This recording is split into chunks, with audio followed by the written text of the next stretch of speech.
Hello, ನಮಸ್ಕಾರ ವೀಕ್ಷಕರೇ, ಹೇಗಿದ್ದೀರಾ ಎಲ್ಲರೂ? ಇವತ್ತು ನಾನು ನಿಮ್ಮ ಜೊತೆ ನನಗೆ ಒಂದು ಒಳ್ಳೆ ರೆಸಿಪಿನ ಶೇರ್ ಮಾಡ್ಕೊಳ್ಳೋಣ ಅಂತಿದ್ದೀನಿ. ಇದು ಒಬ್ಬರು ರಿಕ್ವೆಸ್ಟ್ ಮಾಡಿದರು, ಒಳ್ಳೆ ಬ್ರೇಕ್ಫಾಸ್ಟು ಅಂದರೆ ಟಿಫಿನ್ನು, ಅಡುಗೆ ಅಥವಾ ದಿನನಿತ್ಯ ತಿನ್ನುವಂಥದ್ದು ಏನಾದರೂ ತೋರಿಸ್ಕೊಡಿ ಅಂತ.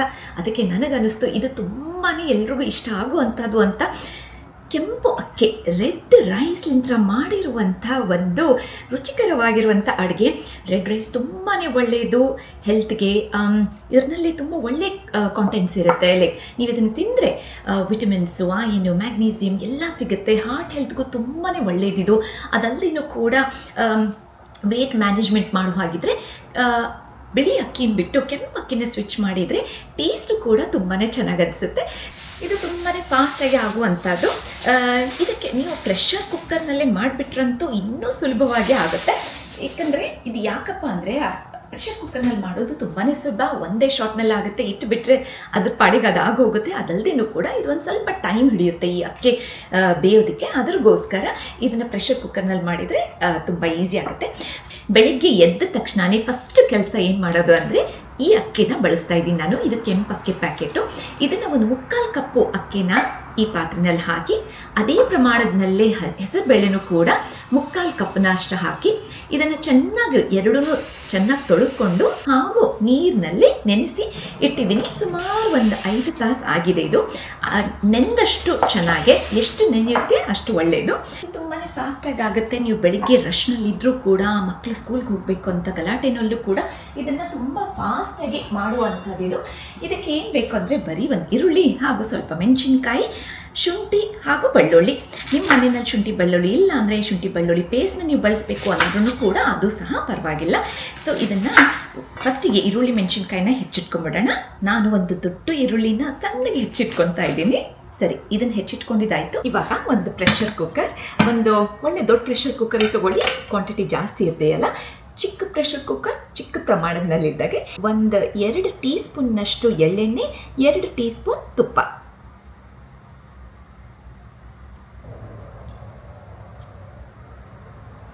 ಸರಿ, ಈ ಎಣ್ಣೆ ಮತ್ತು ತುಪ್ಪ ತುಂಬ ಚೆನ್ನಾಗಿ ಕಾದಿದೆ ಹಾಗೂ ತುಪ್ಪನೂ ಕೂಡ ಕರಗಿದೆ. ಇದಕ್ಕೆ ಒಂದು ಅರ್ಧ ಟೀ ಸ್ಪೂನ್ನಷ್ಟು ಜೀರಿಗೆ ಒಂದು ಸ್ವಲ್ಪ ಸಿಸಲ್ ಆಗಲಿ. ಅದಾದ ತಕ್ಷಣವೇ ಒಂದು 4 ಮೆಣಸಿನ್ಕಾಯಿನ ಉದ್ದಕ್ಕೆ ಹೆಚ್ಚಿಟ್ಕೊಂಡಿದ್ದೀನಿ ಹಾಗೂ ಒಂದು ದೊಡ್ಡ ಈರುಳ್ಳಿನ ಸಣ್ಣಗೆ ಹೆಚ್ಚಿಟ್ಕೊಂಡಿದ್ದೀನಿ.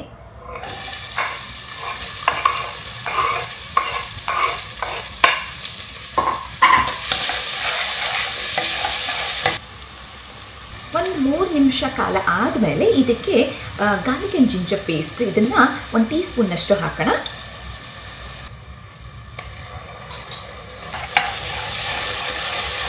ಇದು ಒಂದು 2 ನಿಮಿಷ ಆಗಬೇಕು. ಗಮ್ಮಂತ ವಾಸನೆ ಬರಬೇಕು, ಸುವಾಸನೆ ಬರಬೇಕು. ಅಷ್ಟರಲ್ಲಿ ನಾನು ಹೆಸರುಬೇಳೆನಲ್ಲಿ ಇರುವಂಥ ನೀರನ್ನ ಚೆಲ್ಬಿಟ್ಟು ಬೇಳೆನಷ್ಟೇ ಬಳಸ್ತಾ ಇದ್ದೀನಿ. ಇವಾಗ ಇದು ನೆಂದಿರುವಂಥ ಹೆಸರುಬೇಳೆನ ಇದರಲ್ಲಿ ಸೇರಿಸೋಣ.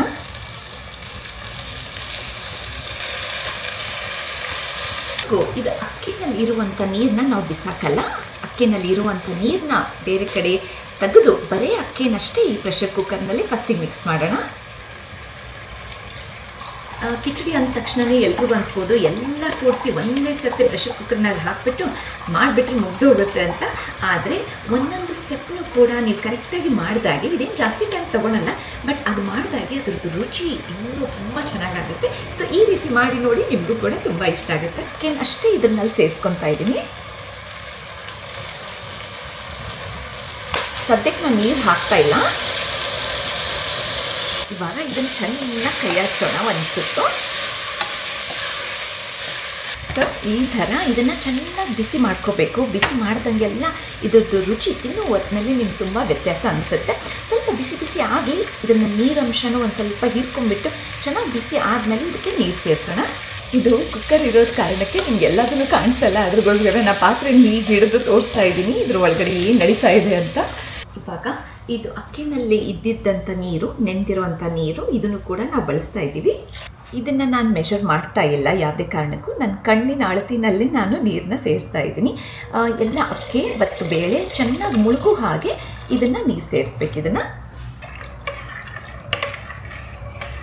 ಪ್ರೆಷರ್ ಕುಕ್ಕರ್ ಆದಮೇಲೆ ಅದೇನಾದರೂ ಗಟ್ಟಿ ಅನ್ನಿಸ್ತು ಅಂದರೆ ಮತ್ತೆ ನೀವು ನೀರನ್ನ ಖಂಡಿತ ಸೇರಿಸ್ಕೋಬಹುದು.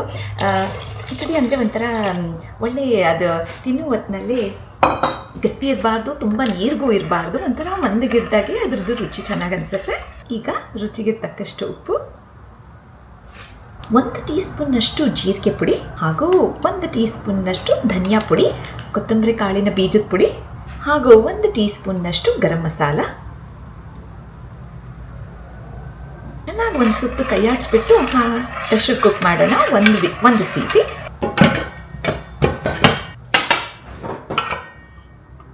ಕಿಚಡಿನ ನೀವು ಹಾಗೇನೆ ತಿನ್ಬೋದು, ಅದ್ರ ಜೊತೆಯಲ್ಲಿ ಏನು ಬೇಕು ಅಂತ ಏನೂ ಇಲ್ಲ, ಅದು ಹಾಗೇನೆ ತುಂಬಾ ರುಚಿ ಆಗುತ್ತೆ. ನಿಮ್ಮ ಹತ್ರ ಟೈಮ್ ಇತ್ತಂದರೆ ಖಂಡಿತ ಈ ಕಡಿನ ನೀವು ಟ್ರೈ ಮಾಡಿ. ಕಿಚಡಿ ಜೊತೆಯಲ್ಲೇ ಒಳ್ಳೆ ಕಾಂಬಿನೇಷನ್ ಬಂದು ಪೈನಾಪಲ್ ಗೊಜ್ಜು, ದ್ರಾಕ್ಷಿ ಗೊಜ್ಜು ಅಥವಾ ಕಡಿ. ಇವತ್ತು ನಾನು ಕಡಿ ತೋರಿಸ್ಕೊಡ್ತಾ ಇದ್ದೀನಿ. ಪೈನಾಪಲ್ ಗೊಜ್ಜು ಕೂಡ ತುಂಬ ಚೆನ್ನಾಗಿರುತ್ತೆ, ಅದು ಒಂದ್ಸಲಿ ನೆಕ್ಸ್ಟ್ ಟೈಮ್ ತೋರಿಸೋಣಂತೆ. ಇವತ್ತು ಕಡಿ ಮಾಡೋಕ್ಕೆ ಒಂದು ಚಿಕ್ಕ ಪ್ಯಾನ್ನಲ್ಲಿ ನಾನು ಶೇಂಗಾ ಬೀಜನ ಹುರಿದಿಟ್ಕೊತಾ ಇದ್ದೀನಿ. ಇದು ಡ್ರೈ ರೋಸ್ಟ್ ಮಾಡೋದು, ಇದಕ್ಕೇನು ಎಣ್ಣೆ ತುಪ್ಪ ಏನು ಬೇಕಿಲ್ಲ. ಇದಕ್ಕೆ 1 ಇಡಿನಷ್ಟು ಶೇಂಗಾ ಬೀಜನ ಚೆನ್ನಾಗಿ ಕೆಂಪಗಾಗುವಷ್ಟು, ಹಾಗೂ ಅದು ಒಂಥರ ಚಟಪಟ ಅಂತ ಇರಬೇಕು, ಅಲ್ಲಿ ತನಕ ಇದನ್ನು ಚೆನ್ನಾಗಿ ಹುರಿಯೋಣಂತೆ.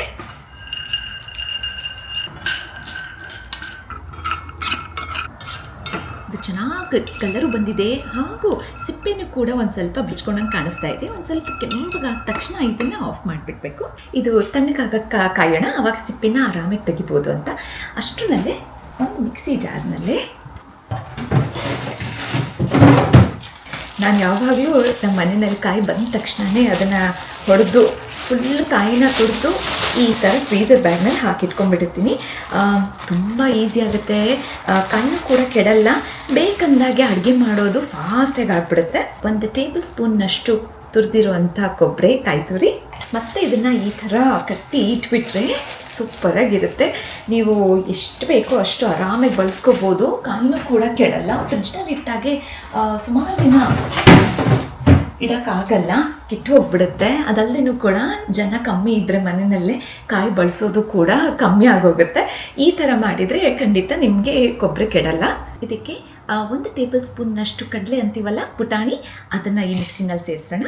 2 ಮೆಣಸಿನ್ಕಾಯಿ, ಚಿಕ್ಕ ಬೆಳ್ಳುಳ್ಳಿ, 1 ಇಂಚಿನಷ್ಟು ಶುಂಠಿ, ಹಾಗೂ ಒಂದು ಒಳ್ಳೆ ಪ್ರಮಾಣದಲ್ಲಿ ಕೊತ್ತಂಬರಿ ಸೊಪ್ಪು. ಇವಾಗ ಇದು ತಣ್ಣಗಾಗೋಗಿದೆ. ಈ ಥರ ಬಟ್ಟೆನ ಇದ್ರ ಮೇಲೆ ಮುಚ್ಚಿಬಿಟ್ಟು ಈಗ ಕೈಲಿಂತ್ರ ಹಿಂಗೆ ಮಾಡಿದರೆ ಸಿಪ್ಪೆ ಎಲ್ಲ ಬೇಗ ಬಂದ್ಬಿಡುತ್ತೆ. ಇದು ತುಂಬ ಚಿಕ್ಕ ಪ್ರಮಾಣದ ಇರೋದ್ಲಿಂತ ಇಷ್ಟೇ ಮಾಡಿದ್ರೂ ಸಾಕು. ಈ ಥರ ಮಾಡಿ ಸಿಪ್ಪೆನೆಲ್ಲ ತೆಗೆದ್ಬಿಟ್ಟು ಈ ಮಿಕ್ಸಿ ಜಾರ್ನಲ್ಲೇ ಸೇರಿಸೋಣ. ಇವಾಗ ಇದಕ್ಕೆ ಒಂದು ಸ್ವಲ್ಪ ಉಪ್ಪು ಕೂಡ ಸೇರಿಸೋಣ. ಅದಲ್ಲದೆ ಕೂಡ ನೀವು ನೀರು ಬೇಕು ಅಂದರೆ ನೀರು ಸೇರಿಸ್ಕೋಬೋದು, ಬೇಡಪ್ಪ ಅಂದರೆ ಇದನ್ನು ಮಜ್ಜಿಗೆನೂ ಹಾಕ್ಕೊಂಡು ಇದನ್ನಲ್ಲಿ ಚೆನ್ನಾಗಿ ಇದನ್ನು ರುಬ್ಬೋದು. ನಾನು ಇಷ್ಟು ಪ್ರಮಾಣ ಗ್ರೀಕ್ ಸ್ಟೈಲ್ ಯೋಗರ್ಟ್ನ ಬಳಸ್ತಾ ಇದ್ದೀನಿ. ನೀವು ಮನೆಯಲ್ಲೇ ಹೆಪ್ಪಾಕಿರುವಂಥ ಮೊಸರನ್ನು ಕೂಡ ಇದನ್ನು ಬಳಸಿ ಈ ಥರ ಇದನ್ನು ರುಬ್ಬಿ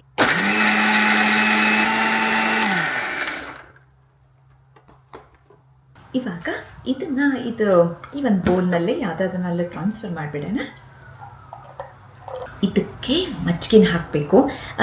ಮಜ್ಜಿಗೆ ತುಂಬ ನೀರಿಗಿರಬಾರ್ದು, ಒಂದು ಸ್ವಲ್ಪ ಮಂದಿಗೆ ಇರಬೇಕಿದು. ಆವಾಗ ಇದು ಒಂದು ಸ್ವಲ್ಪ ಕಡಿತಿಕ್ಕಿರಬೇಕು, ಒಂದು ಸ್ವಲ್ಪ ಗಟ್ಟಿ ಅಂಶ ಇದ್ದಾಗೆ ಇದು ತುಂಬ ರುಚಿ ಅನಿಸುತ್ತೆ. ಕಡಿ ಬೇಗನೆ ರೆಡಿ ಆಯಿತು. ಕುಕ್ಕರ್ ಸೀಟಿ ಹೊಡೆಯೋದಷ್ಟೇ ಬಾಕಿ. ಇವಾಗ ಅದಕ್ಕಿಂತ ಮುಂಚೆ ಇದಕ್ಕೊಂದು ಒಗ್ಗರಣೆ ಕೊಟ್ಬಿಡೋಣ. ಶೇಂಗಾ ಬೀಜನ ಹುರಿದಿಟ್ಟಿರೋ ಅಂಥ ಚಿಕ್ಕ ಪ್ಯಾನ್ನಲ್ಲೇ ನಾನು ಒಗ್ಗರಣೆನೂ ಮಾಡ್ತಾಯಿದ್ದೀನಿ. ಇದಕ್ಕೆ ಒಂದು ಸ್ವಲ್ಪ ಎಣ್ಣೆ, ಜಾಸ್ತಿ ಏನು ಬೇಕಾಗಲ್ಲ, ಬರೀ ಸಾಸಿವೆ ಮತ್ತು ಕರಿಬೇವು ಅಷ್ಟೇ ಹಾಕ್ತಾಯಿದ್ದೀನಿ. ಇದಕ್ಕೆ ಕರಿಬೇವನ್ನ ತೊಳೆದು ಈ ಥರ ನ್ಯಾಪ್ಕಿನ್ನಲ್ಲೇ ಮರ್ಚಿಟ್ಬಿಟ್ಟಿದ್ದೀನಿ. ಆವಾಗ ಒಂದು ಸ್ವಲ್ಪ ನೀರೆಲ್ಲ ಹೀರ್ಕೊಂಡ್ಬಿಟ್ರೆ ಚಟಪಟ ಅಂತ ಸಿಡಿಯಲ್ಲ ಜಾಸ್ತಿ ಅಂತ. ಒಂದು 1/4 ಟೀ ಸ್ಪೂನ್ನಷ್ಟು ಸಾಸಿವೆ. ಈ ಥರ ನಾನು ಯಾವಾಗಲೂ ಒಗ್ಗರಣೆ ಹಾಕೋ ಹೊತ್ತಿನಲ್ಲಿ ಮಾತ್ರ ಖಂಡಿತ ಯಾವುದಾದ್ರೂ ಮುಚ್ಚಳ ಲಿಡ್ ಅಂತೀವಲ್ಲ ಅದನ್ನು ಮುಚ್ಚಿಟ್ಬಿಟ್ರೆ ಸಾಸಿವೆ ಸಿಡಿಯಲ್ಲ ಅಂತ ಕಾರಣಕ್ಕೆ, ಹಾಗೂ ಕಿಚನು ಕೂಡ ಕ್ಲೀನಾಗಿರುತ್ತೆ. ಹಾಗೂ ಕರಿಬೇವು,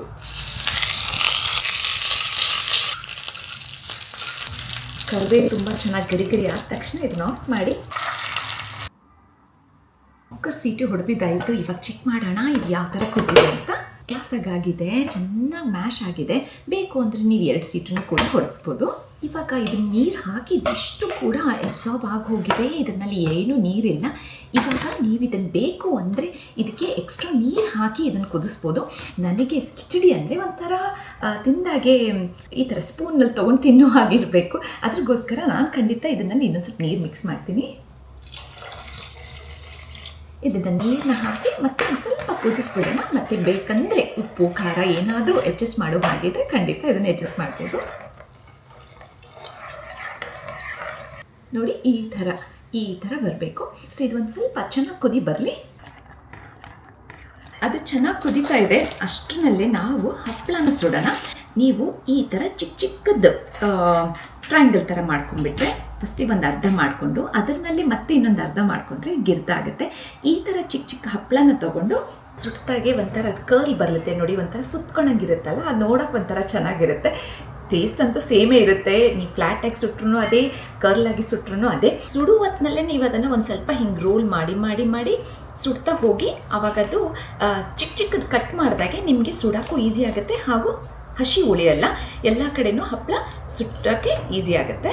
ಈ ಥರ ಕರ್ಲ್ ಮಾಡಿದಾಗೆ, ಥಾಲಿ ಮಾಡಿದಾಗೆ, ಅಥವಾ ನೀವು ಬೇರೆ ಎಲಿಮೆಂಟ್ಸ್ ಬೇರೆ ಅಡುಗೆ ಇದ್ದಾಗೆ, ಸುಮಾರು ಅಡುಗೆ ಇದ್ದಾಗೆ ಕರ್ಲ್ ಮಾಡಿ ಬಡ್ಸೋಕ್ಕೆ ಈಸಿ ಆಗುತ್ತೆ. ಹಪ್ಪಳ ದೊಡ್ಡದಿದ್ದಾಗೆ ಬಡ್ಸೋಕ್ಕೆ ಮತ್ತೆ ಇನ್ನೊಂದು ಸಪ್ರೇಟ್ ಪ್ಲೇಟ್ ಬೇಕಾಗುತ್ತೆ. ಈ ಥರ ಮಾಡಿದಾಗೆ ನೋಡಿ ಈ ಥರ ಚೆನ್ನಾಗಿ ಕರ್ಲ್ ಆಗಿದೆ ಇವಾಗಿದು. ಸೊ ಸಾಫ್ಟ್ ಇದ್ದಾಗೇ ಇದನ್ನು ಹೀಗೆ ಸ್ಟಾರ್ಟಿಂಗೇ ಇದನ್ನು ಕರ್ಲ್ಸ್ ಮಾಡ್ತಾ ಹೋಗಿ, ಈ ಥರ ಬಗ್ಗಿಸ್ತಾ ಹೋದರೆ ಕರ್ಲ್ ಆಗುತ್ತೆ. ಅವಾಗ ಅದು ನಾವು ಹೋಟೆಲ್ಸ್ನಲ್ಲೆಲ್ಲ ಬಡಿಸ್ದಾಗೆ ಯಾವ ರೀತಿ ಇದು ಮಾಡಿರ್ತಾರೆ, ಹೇಗೆ ಮಾಡೋಕ್ಕೆ ಹೋಗ್ತಾರೆ ಅಂತ ಅನಿಸುತ್ತೆ. ಹಪ್ಪಳ ಸುಟ್ಟಾದಮೇಲೆ ನಾವು ಬೇಗ ತಕ್ಷಣಕ್ಕೆ ಮಾಡೋಕ್ಕೆ ಹೋದ್ರೂ ಕೂಡ ಅದು ಮುರಿದು ಹೋಗುತ್ತೆ. ಬಟ್ ಈ ಥರ ಮಾಡಿದರೆ ಖಂಡಿತ ಬ್ರೇಕ್ ಆಗಲ್ಲ. ನಿಮಗೆ 100% ನ್ಯಾಕ್ಫುಲಿ ಈ ಹಪ್ಪಳನ ಕರ್ಲ್ ಕೊಡ್ಬೋದು. ಈ ಥರ ಅರ್ಧ ಆಗಿರುವಂಥ ಹಪ್ಪಳ ಇನ್ನೂ ಕರ್ಲ್ ಜಾಸ್ತಿ ಬರುತ್ತೆ. ನಿಮಗೆ ಒಂದ್ಸಲ ಅದು ನ್ಯಾಕ್ ಬಂದುಬಿಟ್ರೆ ಇವಾಗ ಇದನ್ನು ಮಾಡೋದು ತುಂಬಾ ಸುಲಭ. ಈ ಹಪ್ಪಳನೂ ಕೂಡ ಎಷ್ಟು ಚೆನ್ನಾಗಿ ಸುತ್ಕೊಂಡಿದೆ, ಕರ್ಲ್ ಬಂದಿದೆ. ಈ ಥರ ಬಡ್ಸೋಕ್ಕೂ ಕೂಡ ತುಂಬ ಖುಷಿಯಾಗುತ್ತೆ. ಇವಾಗ ಇದು ಚೆನ್ನಾಗಾಯಿತು, ಅದು ಸಹ ಚೆನ್ನಾಗಿ ಕುದ್ದಿದೆ. ನಾನು ಇದ್ರಿಗೋಸ್ಕರ ಇವಾಗ ಬಡ್ಸೋಕ್ಕೆ ಸರ್ವ್ ಮಾಡೋಕ್ಕೆ ನಾನು ಈ ಥರ ಪಾವ್ ಭಾಜಿ ಪ್ಲೇಟ್ನ ಯೂಸ್ ಮಾಡ್ತಾ ಇದ್ದೀನಿ. ಪಾವ್ ಭಾಜಿ ಪ್ಲೇಟ್ ಯೂಸ್ ಮಾಡಿದಾಗೆ ಅದಿನ್ನೂ ಒಂಥರ ಚೆನ್ನಾಗಿ ಯಾವ ಪ್ಲೇಟ್ ಆದರೂ ಯೂಸ್ ಮಾಡ್ಬೋದು. ಬಟ್ ಸೆಕ್ಷನ್ ಇರೋ ಕಾರಣಕ್ಕೆ ಇಲ್ಲಿ ಕಿಚಡಿ ಬಡಿಸಿ, ಹಪ್ಪಳ ಬಡಿಸಿ, ಹಾಗೂ ಇಲ್ಲಿ ಕಡಿನೂ ಬಡಿಸೋಕ್ಕೆ ಅನುಕೂಲವಾಗುತ್ತೆ ಅಂತ ಕಾರಣಕ್ಕೆ ನಾನು ಈ ಥರ ಪ್ಲೇಟ್ನ ಬಳಸ್ತಾ ಇದ್ದೀನಿ. ಚೆನ್ನಾಗಿ ಕಾಂಬಿನೇಷನ್ ಬಂದು ಹಪ್ಪಳ, ಅದನ್ನು ಇದೇ ರೀತಿಯಾಗಿ ನೀವು ಕೂಡ ನಿಮ್ಮ ಮನೆಯಲ್ಲೇ ಈ ಡಿಶ್ನ ಖಂಡಿತ ಟ್ರೈ ಮಾಡಿ. ಕಿಚಡಿ, ಕಡಿ, ಹಪ್ಪಳ ಹಾಗೂ ತುಪ್ಪದ ಜೊತೆನಲ್ಲೇ. ಅದಲ್ಲದೇನೂ ಕೂಡ ಪ್ಲೀಸ್ ದಯವಿಟ್ಟು ನನಗೂ ಕೂಡ ತಿಳಿಸಿ ಹೇಗೆ ಅನ್ನಿಸ್ತು ನಿಮಗೆ ಇವತ್ತಿನ ವಿಡಿಯೋ. ಚೆನ್ನಾಗಿ ಅನ್ನಿಸ್ತಾ? ಇದೇ ಥರ ಇನ್ನು ಏನು ಬೇಕನ್ಸುತ್ತೆ ವಿಡಿಯೋ ನೋಡಬೇಕಂತ, ಯಾವ ಥರದ್ದು ಇಷ್ಟಪಡ್ತೀರಾ ಅಂತ ಖಂಡಿತ ತಿಳಿಸಿ. ನಿಮ್ಮ ಕಮೆಂಟ್ಸ್ ನೋಡಿ ನನಗೆ ತುಂಬ ಖುಷಿ ಆಗುತ್ತೆ. ಅದಲ್ಲದೇನೂ ಕೂಡ ನಿಮಗೆ ಯಾವ ರೀತಿ ವಿಡಿಯೋಸ್ ನೋಡಬೇಕು ಅಂತ ಇಷ್ಟ ಆಗುತ್ತೆ ಅದೇ ಥರ ವಿಡಿಯೋಸ್ನ ಮಾಡೋಕ್ಕೂ ನಾನು ಇಷ್ಟಪಡ್ತೀನಿ. ಅದ್ರಗೋಸ್ಕರ ಖಂಡಿತ ತಿಳಿಸಿ ನೆಕ್ಸ್ಟ್ ವಿಡಿಯೋನಲ್ಲಿ ನೀವು ಏನು ನೋಡೋಕ್ಕೆ ಇಷ್ಟಪಡ್ತೀರಾ ಅಂತ.